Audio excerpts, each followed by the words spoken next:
आपने मेरे चैनल को सब्सक्राइब नहीं किया है तो सब्सक्राइब ज़रूर करें, बेल आइकन को प्रेस करें ताकि नई वीडियो की नोटिफिकेशन आपको मिलती रहे। मॉर्निंग स्टूडेंट्स, मैं मीता जैन, मेरे चैनल में आपका स्वागत है। आज हम पढ़ेंगे एनसीईआरटी सिलेबस क्लास 5 हिंदी और चैप्टर 3 खिलौने वाला पढ़ा था। उसके बाद एक स्टोरी दी हुई है ईदगाह, उस कहानी के बारे में पढ़ेंगे। रमजान के पूरे 30 रोज़ों के बाद ईद आई है। गांव में कितनी हलचल है। रमजान में 30 दिन तक रोज़ा रखते हैं, उसके बाद ईद आती है तो गांव में ईद के दिन बहुत हलचल है। ईदगाह जाने की तैयारियां हो रही हैं। किसी के कुर्ते में बटन नहीं है, पड़ोस के घर से सुई धागा लेने दौड़ा जा रहा है। ईद में जाने के लिए सब लोग तैयारी कर रहे हैं। किसी के कुर्ते में बटन नहीं है तो वो पड़ोस के घर से सुई धागा लेने के लिए दौड़ रहा है। किसी के जूते कड़े हो गए और किसी के जूते कड़े हो गए तो वो क्या कर रहा है, उनमें तेल डालने के लिए तेली के घर भागा जाता है। जल्दी जल्दी बैलों को सानी पानी दे दें, ईदगाह से लौटते लौटते दोपहर हो जाएगी। तो घर के जो बड़े वगैरह हैं वो बोल रहे हैं जल्दी जल्दी बैलों को सानी पानी दे दो, ईदगाह से लौट के आएंगे ईद के त्यौहार से तो दोपहर हो जाएगी। लड़के सबसे ज़्यादा प्रसन्न हैं। किसी ने एक रोज़ा रखा है, वह भी दोपहर तक, किसी ने वह भी नहीं, लेकिन ईदगाह जाने की खुशी उनके हिस्से की चीज़ है। जो लड़का है वो सबसे ज़्यादा प्रसन्न है। किसी ने तो एक रोज़ा रखा है, वह भी दोपहर तक का, और किसी ने रखा ही नहीं है, लेकिन ईद में जाने के लिए सब खुश हैं। रोज़े बड़े बूढ़ों के लिए होंगे, उनको तो ये रोज़े तो बड़े बूढ़े करेंगे, हम तो ईद में जाएंगे, उनके लिए तो ईद है। रोज़ ईद का नाम रटते थे, आज वह आ गई। अब जल्दी पड़ी है कि लोग ईदगाह क्यों नहीं चलते। बार बार जेब से अपना खजाना निकाल कर गिनते हैं और खुश होकर फिर रख लेते हैं। अब उनको लग रहा है बच्चों को कि इतने दिन से ईद का इंतजार कर रहे थे, आज वह आ गई है, तो अब ईद में के त्यौहार को मनाने के लिए जा क्यों नहीं रहे। बार बार वो अपने जेब में जो पैसे इकट्ठे कर रखे थे उनको निकाल कर गिनते हैं, फिर खुश होकर फिर रख लेते हैं। महमूद गिनता है 1 2 10 12, उसके पास 12 पैसे हैं। मोहसिन के पास 1 2 3 8 9 15 पैसे हैं। इन्हीं अनगिनत पैसों में अनगिनत चीज़ लाएंगे, खिलौने, मिठाइयाँ, बिगुल, गेंद और जाने क्या क्या। बच्चे अपने पैसों को गिनते हैं और सोच रहे हैं कि इन पैसों से अनगिनत चीज़ लाएंगे, खिलौने खरीदेगा, कोई मिठाई खरीदेगा, कोई गेंद, कोई इस तरह से अलग अलग सामान खरीदने की सोच रहे हैं। और सबसे ज़्यादा प्रसन्न है हामिद अपनी बूढ़ी दादी अमीना की गोद में सोता है। हामिद के पाँव में जूते नहीं हैं, सिर पर एक पुरानी धुरानी टोपी है जिसका गोटा काला पड़ गया है। सबसे ज़्यादा प्रसन्न हामिद है। वो अपनी बूढ़ी दादी अमीना है, उसकी गोद में सिर रख के सोता है। उसके पाँव में जूते भी नहीं है, सिर पर एक पुरानी धुरानी टोपी है जिस पे भी गोटा जो लगा हुआ है वो काला पड़ गया है। गाँव से मेला चला और बच्चों के साथ हामिद भी जा रहा था। कभी सबके सब दौड़कर आगे निकल जाते, फिर किसी पेड़ के नीचे खड़े होकर साथ वालों का इंतजार करते। ये लोग क्यों इतना धीरे धीरे चल रहे हैं। हामिद के पैरों में तो जैसे पर लग गए हैं। हामिद भी मेला में जा रहा था तो वो सोच रहा था सब लोग धीरे धीरे क्यों चल रहे हैं। हामिद के पैरों में जैसे पर लग गए थे, वो जल्दी जल्दी चल रहा था। शहर आ गया, बड़ी बड़ी इमारतें आने लगीं। यह अदालत है, ये कॉलेज है, ये क्लब घर है। इतने बड़े कॉलेज में कितने लड़के पढ़ते होंगे। सब लड़के नहीं हैं जी, बड़े बड़े आदमी हैं। सच, उनकी बड़ी बड़ी मूछें हैं, इतने बड़े हो गए, अभी तक पढ़ने जाते हैं। शहर आ गया, वहाँ पर बड़ी बड़ी इमारतें दिखी, अदालत दिखा, कॉलेज दिखा। कॉलेज में बहुत सारे लड़के पढ़ते होंगे और सब लड़के नहीं, बड़े बड़े आदमी हैं और उनकी मूछें भी आ गई। इतने बड़े आदमी भी पढ़ने जाते हैं, ना जाने कब तक पढ़ेंगे और क्या करेंगे इतना पढ़कर। हामिद के मदरसे में 2-3 बड़े बड़े लड़के हैं, बिल्कुल 3 कोड़ी के, रोज़ मार खाते हैं, काम से जी चुराने वाले। इस जगह भी उसी तरह के लोग होंगे और क्या। हामिद सोच रहा है वो जहाँ पढ़ता है उसके वहाँ पर उस जो पढ़ता है उसको मदरसे में पढ़ता है तो उसमें 3 बड़े बड़े लड़के हैं, वो भी बिल्कुल ऐसे कि रोज़ मार खाते हैं, काम भी नहीं करते। तो सोच रहा है इस जगह भी इसी तरह के लोग होंगे और कैसे लोग होंगे। सहसा ईदगाह नज़र आया। नमाज ख़त्म हो गई है, लोग आपस में गले मिल रहे हैं। तब मिठाई और खिलौने की दुकान पर धावा होता है।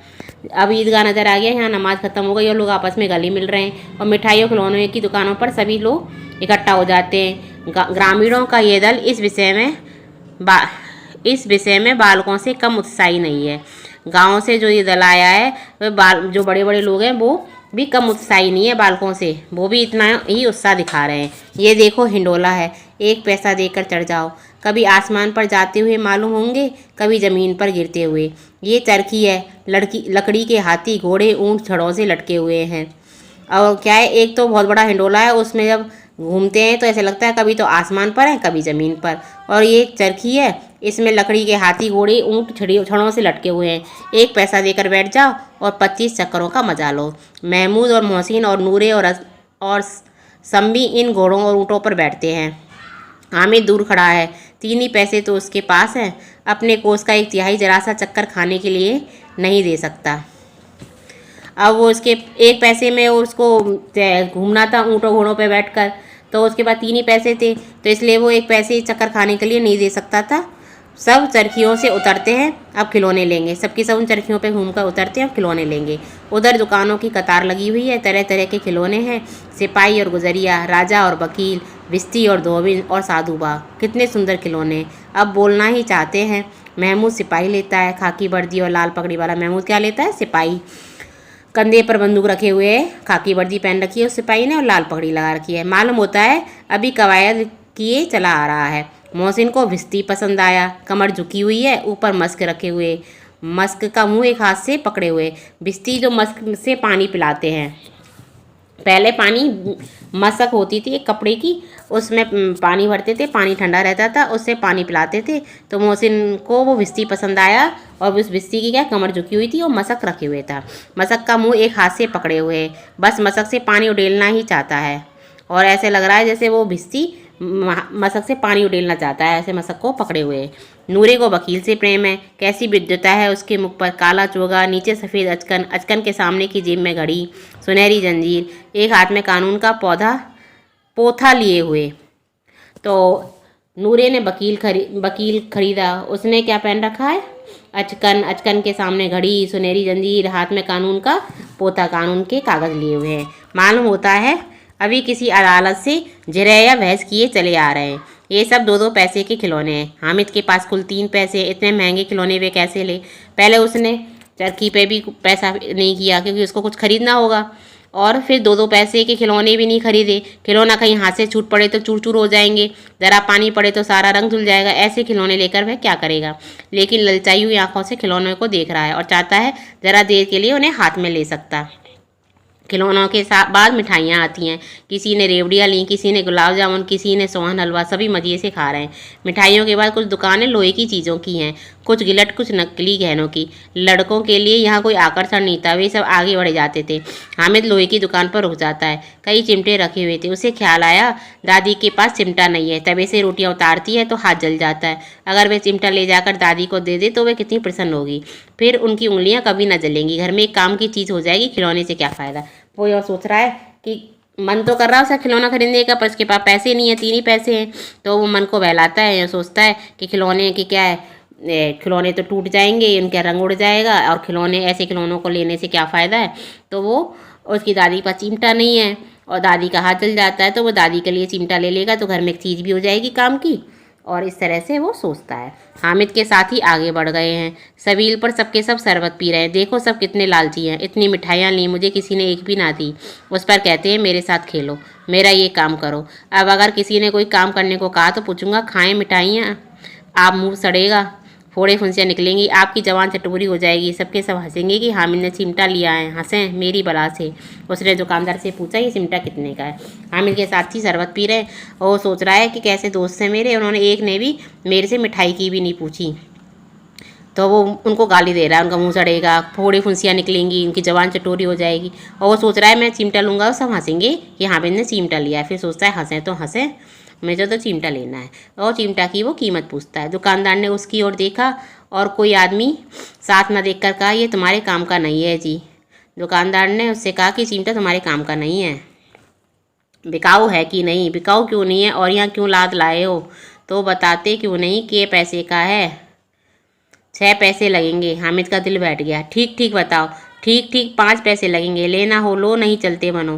हामिद ने कलेजा मजबूत करके कहा 3 पैसे लोगे। ये कहता हुआ वह आगे बढ़ गया कि दुकानदार की घुड़कियाँ ना सुने, लेकिन दुकानदार ने घुड़कियाँ नहीं दी, बुलाकर चिमटा दे दिया।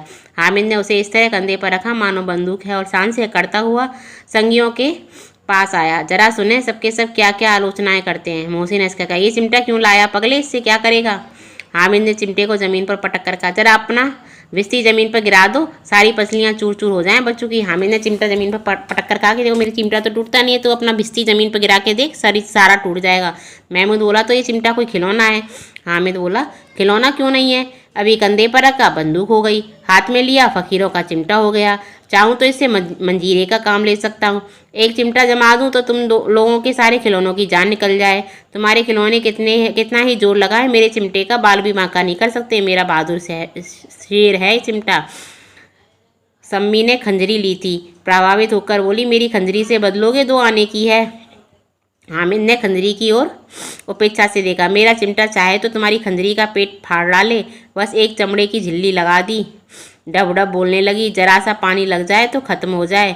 मेरा बहादुर चिमटा आग में, पानी में, आंधी में, तूफान में बराबर डटा खड़ा रहेगा। चिमटे ने सभी को मोहित कर लिया, लेकिन अब पैसे किसके पास धरे हैं। फिर मेले से दूर निकल आए।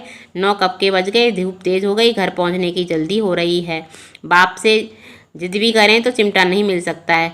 हामिद ने है बड़ा चालाक, इसलिए बदमाश ने अपने पैसे बचा रखे थे। सबका मन कर रहा था चिमटा ले लेते, तो चिमटा अब वो ले कैसे, उनके पास तो पैसे नहीं बचे, उन्हें सबको घर पहुंचने की भी जल्दी हो रही थी। और हामिद सब सोच रहे थे बड़ा चालाक है, उसने इसीलिए पैसे बचा रखे थे। अब बालकों के 2 दल हो गए, एक और मिट्टी है, दूसरी और लोहा। अगर कोई शेर आ जाए, मियाँ बिस्ती के छक्के छूट जाएं, मियाँ सिपाही मिट्टी की बंदूक छोड़कर भागे, वकील साहब की नानी मर जाए, चोगे में मुँह छिपाकर ज़मीन पर लेट जाए, मगर ये चिमटा, ये बहादुर, ये रुस्तमे हिंद लपक कर शेर की गर्दन पर सवार हो जाएगा और उसकी आंखें निकाल लेगा। मोहसिन ने एड़ी चोटी का जोर लगाकर कहा, अच्छा पानी तो नहीं भर सकता। हामिद ने चिमटे को सीधा खड़ा करके कहा, विस्ती को एक डांट बताएगा तो दौड़ा हुआ पानी लाकर द्वार पर छिड़कने लगेगा। उसने कहा कि अगर विस्ती को अगर ये डांटेगा तो वो तुरंत पानी लेकर आएगा। मोहसिन परास हो गया, पर महमूद ने कुमुक पहुंचाई, अगर बच्चू पकड़े जाएं तो अदालत में बंधे बंधे फिरेंगे, तब वकील साहब के पैरों ही पड़ेंगे। हामिद इस प्रबल तर्क का जवाब ना दे सका। उसने पूछा, हमें पकड़ने कौन आएगा। नूरे ने कर कहा, ये सिपाही बंदूक वाला। हामिद ने मुँह चिढ़ाकर कहा, ये बेचारे हम बहादुर रुस्तमे हिंद को पकड़ेंगे। अच्छा लाओ, अभी जरा कुश्ती हो जाए, इसकी सूरत देखकर दूर से भागेंगे, पकड़ेंगे क्या बेचारे। मोहसिन को एक नई चोट सूझ गई, तुम्हारे चिमटे का मुँह रोज आग में जलेगा। उसने समझा था कि हामिद लाजवाब हो जाएगा, लेकिन ये बात ना हुई। हामिद ने तुरंत जवाब दिया, आग में बहादुरी कूदते हैं जनाब, आग में कूदना वह काम है जो रुस्तमे हिंद ही कर सकता है। महमूद ने एक जोर लगाया, वकील साहब कुर्सी मेज पर बैठेंगे, तुम्हारा चिमटा तो बावर्ची खाने में ज़मीन पर पड़ा रहेगा। महमूद ने फिर दोबारा कहा, वकील साहब कुर्सी मेज पर बैठेंगे और तुम्हारा चिमटा बावर्ची खाने में ज़मीन पर पड़ा रहेगा। इस तर्क में सम्मी और नूरे को भी सजीव कर दिया। कितने ठिकाने की बात कही है पट्टे ने, चिमटा बावर्ची खाने में पड़े रहने के सिवा और क्या कर सकता है। हामिद को कोई फड़कता हुआ जवाब ना सूझा तो उसने धांधली शुरू की, मेरा चिमटा बावर्ची खाने में नहीं रहेगा। वकील साहब कुर्सी पर बैठेंगे तो जाकर उन्हें ज़मीन पर पटक देगा और उनका कानून उनके पेट में डाल देगा। कानून को पेट में डालने वाली बात छा गई, ऐसी छा गई कि तीनों सुरमा मुँह ताकते रह गए। हामिद ने मैदान मार लिया, उसका चिमटा रुस्तमे हिंद है। अब इसमें मोहसिन, महमूद, नूरे, सम्मी किसी को भी आपत्ति नहीं हो सकती। और उन्हें 3-3, 4-4 आने पैसे खर्च किए पर कोई काम की चीज़ ना ले सके। हामिद ने 3 पैसे में रंग जमा लिया। सच ही तो है, खिलौनों का क्या भरोसा, टूट फूट जाएंगे, हामिद का चिमटा तो बना रहेगा वर्षों। सब लोगों ने हामिद के आगे हार मान ली। सब लोगों ने सोचा खिलौनों का क्या, खिलौना तो टूट जाएंगे, लेकिन हामिद का चिमटा तो बहुत समय तक बना रहेगा। संधि की शर्तें तय होने लगीं। मोहसिन ने कहा, जरा अपना चिमटा दो, हम भी देखें, तुम हमारा भिस्ती लेकर देखो। महमूद और नूरे ने भी अपने अपने खिलौने पेश किए। हामिद को इन शर्तों के मानने में कोई आपत्ति ना थी। चिमटा बारी बारी से सबके हाथ में गया और उनके खिलौने बारी बारी से हामिद के हाथ में आए। कितने खूबसूरत खिलौने हैं। हामिद ने हारने वाले के आंसू पहुँचे, मैं तुम्हें चिढ़ा रहा था, सच ये चिमटा भला इन खिलौनों की क्या बराबरी करेगा, मालूम होता है अब बोले तब बोले। हामिद ने जब सब हार गए तो उनके आंसू पहुँचे और उन्होंने कहा, मैं तो तुम्हें चिढ़ा रहा था, खिलौनों की बराबरी चिमटा नहीं कर सकता। इन खिलौनों को देखकर ऐसे लगता है कि अब बोले, यानी तुरंत ये सजीव हैं, जिंदा हैं। मोहसिन, लेकिन इन खिलौनों के लिए कोई हमें दुआ तो ना देगा। महमूद बोला, दुआ को लिए फिरते हो, उल्टे मार ना पड़े, अम्मा ज़रूर कहेंगी कि मेले में मिट्टी के खिलौने मिले। हामिद को स्वीकार करना पड़ा कि खिलौनों को देखकर किसी की माँ इतनी खुश ना होगी जितनी दादी चिमटे को देखकर होगी। फिर अब तो चिमटा रुस्तमे हिंद है और सभी खिलौनों का बादशाह। रास्ते में महमूद को भूख लगी, उसके बाप ने केले खाने को दिए। महमूद ने केवल हामिद को साजी बनाया, उसके अन्य मित्र मुँह ताकते रह गए। ये उस चिमटे का प्रसाद था। 11 बजे सारे गांव में हलचल मच गई। मेले वाले आ गए। मोहसिन की छोटी बहन ने दौड़कर भिश्ती उसके हाथ से छीन लिया और मारे खुशी के जोश ली तो मियाँ भिश्ती नीचे आ रहे और परलोक से जा रहे। अब जब मोहसिन घर पहुंचा तो उसकी बहन ने खींचकर भिश्ती ले लिया दौड़कर और उसके हाथ से भिश्ती गिर गया और वो टूट गया। इस पर भाई बहन में मारपीट हुई। दोनों खूब रोए। उनकी अम्मा ये शोर सुनकर बिगड़ी और दोनों को ऊपर से 2-2 चांटे और लगाए। मियाँ नूरे के वकील का अंत इससे ज़्यादा गौरव में हुआ। वकील ज़मीन पर या ताक पर तो नहीं बैठ सकता। दीवार में 2 खूंटियाँ गाड़ी गई। उन पर लकड़ी का एक पटरा रखा गया। पटरे पर कागज का कालीन बिछाया गया। वकील साहब राजा भोज की भांति सिंहासन पर विराजे। वकील को ज़मीन पर नहीं रख सकते थे, इसलिए उन्होंने खूंटियाँ गाड़ी। खूंटी पर तख्ता लगाया। तख्ते पर उन्होंने सिंहासन तख्ते पर राजा भोज की भांति बैठाया, कालीन बिछाकर कागज का। नूरे ने उन्हें पंखा झलना शुरू किया। मालूम नहीं पंखे की हवा से या पंखे की चोट से वकील साहब का चोला माटी में मिल गया। फिर बड़े जोर शोर से मातम हुआ और वकील साहब की अस्थि घूरे पर डाल दी गई। अब रहा महमूद का सिपाही। उसे चटपट गांव का पहरा देने का चार्ज मिल गया, लेकिन पुलिस का सिपाही पालकी पर चलेगा। एक टोकरी आई, उसमें कुछ लाल रंग के फटे पुराने चित्रे बिछाए गए जिसमें सिपाही साहब आराम से लेटे। नूरे ने ये टोकरी उठाई और अपने द्वार का चक्कर लगाने लगे। उनके दोनों छोटे भाई सिपाही की तरह सोने वाले जागते रहो पुकारते चलते हैं। महमूद को ठोकर लग जाती है। टोकरी उसके हाथ से छूटकर गिर पड़ती है और मियाँ सिपाही अपनी बंदूक लिए ज़मीन पर आ जाते हैं और उनकी एक टांग में विकार आ जाता है। इस तरह उन तीनों के खिलौने थे, भिश्ती, वकील और सिपाही, सब टूट गए। सिपाही की एक टांग टूट गई थी। महमूद को आज ज्ञात हुआ कि वह अच्छा डॉक्टर है। उसको ऐसा मरहम मिल गया जिससे वह टूटी टांग को आनन फानन में जोड़ सकता है। टांग जोड़ दी जाती है। वो सिपाही की टांग जोड़ देता है, लेकिन सिपाही को ज्यों ही खड़ा किया जाता है टांग जवाब दे देती है। शल्य क्रिया असफल हुई। तब उसकी दूसरी टांग भी तोड़ दी गई। अब कम से कम एक जगह आराम से बैठ तो सकता है। अब मियाँ हामिद का हाल सुनिए। अमीना उसकी आवाज़ सुनते ही दौड़ी और उसे गोद में उठाकर प्यार करने लगी। सहसा उसके हाथ में चिमटा देखकर वह चौंकी। ये चिमटा कहाँ था? मैंने मोल लिया है। कितने पैसे में? 3 पैसे दिए। अमीना ने छाती पीट ली। कैसा बेसमझ लड़का है और कि दोपहर हुआ, कुछ खाया ना पिया, लाया क्या ये चिमटा? सारे मेले में तुझे कोई और चीज़ ना मिली जो ये लोहे का चिमटा उठा लाया?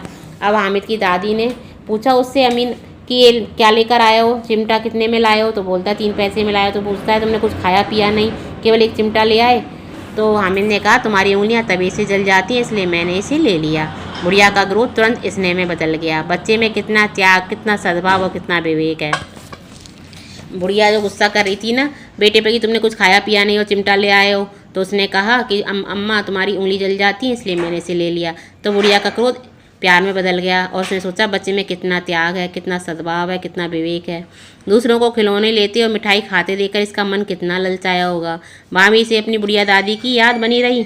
अमीना का मन गदगद हो गया। वह रोने लगी। दामन फैलाकर अमीद को दुआएं देती जाती थी और आंसुओं की बड़ी बड़ी बूंद गिराती जाती थी। वो खुश होकर हामिद को दुआएं देती है और आंसू की बड़ी बड़ी बूंद गिराती जाती है। ये कहानी मुंशी प्रेमचंद ने लिखी है। ये कहानी आपको कैसी लगी? अच्छी लगी? अब इस कहानी के अंत में एक प्रोजेक्ट है, हवाई छतरी।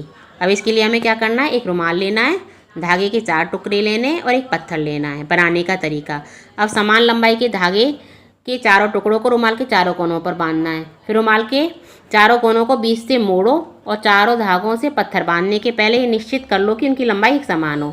अब उन चारों धागों के जो बराबर धागे हैं उनमें एक पत्थर बांधना है और रुमाल के चारों कोने इस तरह मोड़ने हैं कि चारों बराबर समान मात्रा में मुड़ें।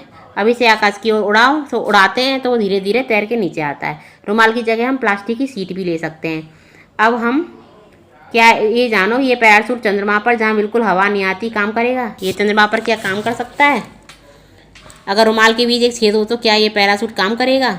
अगर हम इस रुमाल में छेद कर दें तो ये उड़ेगा कि नहीं? अब तुम ये बना कर देखो, फिर रुमाल में छेद करके देखो तो आपको पता चलेगा कि ये छेद करने पे उड़ता है कि नहीं। अब ये पार्ट पूरा हो गया। अब हम अगले चैप्टर में मिलेंगे नई वीडियो में। और आपको मेरी वीडियो अच्छी लगे तो आप लाइक और शेयर करें और सब्सक्राइब नहीं किया है तो सब्सक्राइब ज़रूर करें। Thank you.